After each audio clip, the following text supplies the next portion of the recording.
Hey, everybody, Off the Mic Sports Network here. Another edition of Off the Top Rope. So I talked about the the women actually had a decent showing on the show for AEW Summer Blockbuster, but I want to focus really on Mercedes Monet. You guys, all you Mercedes stands, are going to get me at me in the comments.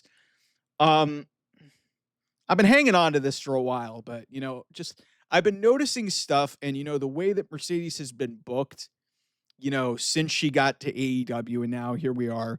And now, lo and behold, she's got another she's got another championship match coming up at Arena Mexico at Grand Slam Mexico next week, where she's going to challenge Ziuxis for the CMLL Women's Championship. And shocker, going for like her 97th Women's Championship. She went to Austria and won a championship I've never fucking heard of. Listen, Mercedes right now is in and I guess you could say the mogul stage. Like, I think Colin Cowherd's talked about this on the show when he talks about LeBron.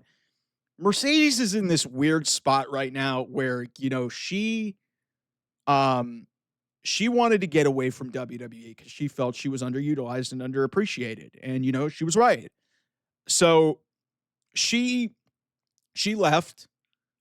She went to New Japan, had the injury, and then now she's been in AEW for 16 or so months now. She showed up in March of last year. Now here we are. What is it? It's about 15, roughly about 15 months.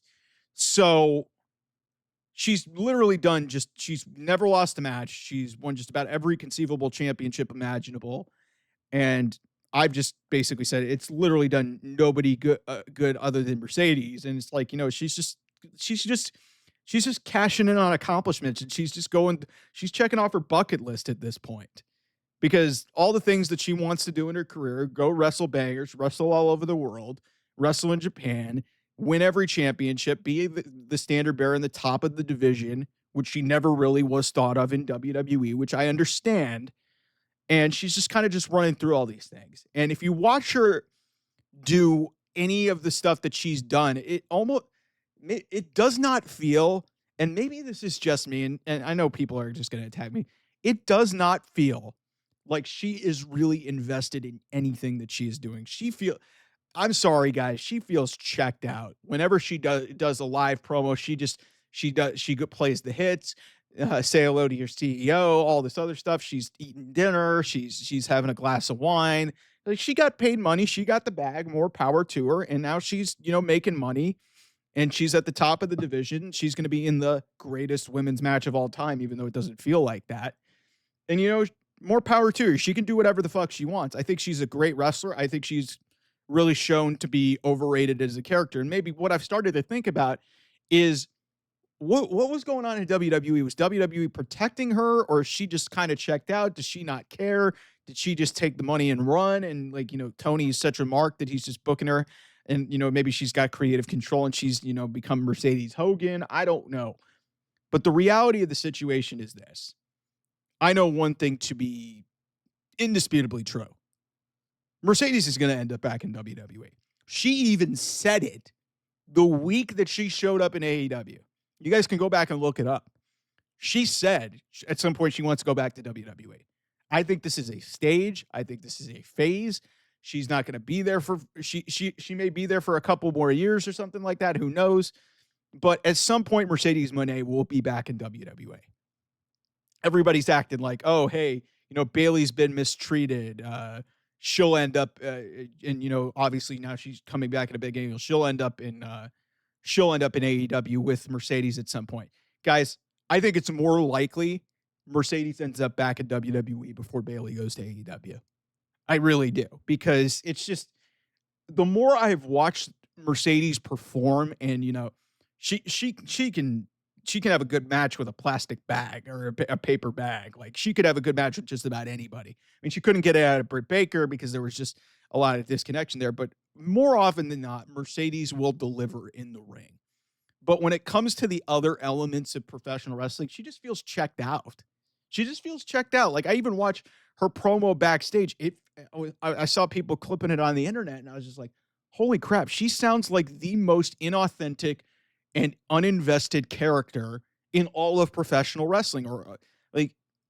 And some of this, I think, is chalked up to, she got a big contract, she got the bag, she deserved it. She really did. Everybody thinks that I hate Mercedes. I don't. I was lobbying for her to be at the top of the division when she was Sasha Banks in WWE. She's fucking fantastic. She's as good of a professional wrestler as I've ever seen, male or female, in all my years of watching wrestling. She's fantastic. But when it comes to, like, the points of what really defines professional wrestling, she is limited. And maybe some of that is chalked up to she just doesn't care. And that, I think, goes for a lot of people in that company, and why AEW is in the spot that they're in right now. They've got a lot of high-priced, highly paid veterans who are kind of just there cashing checks and just sort of doing whatever the fuck they want. They don't lose. They don't put anyone over. And now you're in this situation where all these people have freedom and creative control, which can be great. But when you give it to so many people and they have control over all these decisions, it leads to not benefiting the company as a whole. And the only person that's really benefited from any of this is Mercedes Mone, which, great for her. It's good that she's got the power that she's had because she earned that right by being one of the greats in this in professional wrestling. And really, she shaped the women's division across the world with some of her work and some of the stuff that she's done in the last decade. Like, it's really unbelievable what she has done for the division. Like, really, between NXT and then, Raw, SmackDown, whatever, her matches with Bayley, all that stuff. Like, it really made a difference for this division. And now it's building to this match, but it's like, really? You guys couldn't come up with better stuff for, the biggest wrestling match of all time, other than, her having dinner and, weird lesbian undertones for a match? Like, it feels like there could be so much more, and it comes down to, I think she's kind of checked out. I think this goes for a lot of people in AEW. I think Mercedes is the end goal, and this goes to something else that's been going on. AEW is not the end goal for a lot of people. You saw it with Mariah May. She wanted to get to WWE and she got there. Mercedes literally told you guys the week that she showed up in AEW at Big Business that she was going to end up back in WWE. Literally told you before she even showed up for her first contracted appearance there. She literally said that to you guys. So she may get paid all the money in the world that she wants. She's got all the power, but I think that this is just a phase. I really think that this is just a phase for her. She will go through this. At some point, she will drop these things. I think Willow Nightingale or Chris Statlander feels like the right person to be it. Probably Willow, just because of all the history that they have together. And Willow signed up there long term. I think that's where this is all going. But other than that, man, like I said, it does not feel like she is fully invested in being there. She is there, because if she really cared, don't you think that she would come up with better stuff? Or because some of this is her, some of this is the AEW creative team is just not very good. And they've got a bunch of inept people running that place where, you should be able to come up with better creative ideas for your top women's feud than what they have. But it's just, I don't know. I don't know how you guys can think that she's going to be an AEW lifer. Like, because unlike people like, some of the long-term veterans that have shown up in that place, like, like a Bryan Danielson, an Adam Copeland, Bobby Lashley, or some of these other guys who are like, if she gets the opportunity to go back to WWE, she'll go back. She'll go back. Absolutely. She will end up back at WWE at some point. And I'm not saying this just based as an opinion. She said this publicly. She has said this publicly. She got all the power that she wants. At some point, she's going to get bored. And, if there's an avenue for her to get back to WWE, she'll go there. I think it's more likely that she will go back to WWE before Bayley even thinks about going to AEW. I just think that that's the case. So we'll see. Anyway, thanks so much for watching. I'll see you guys soon. Bye-bye.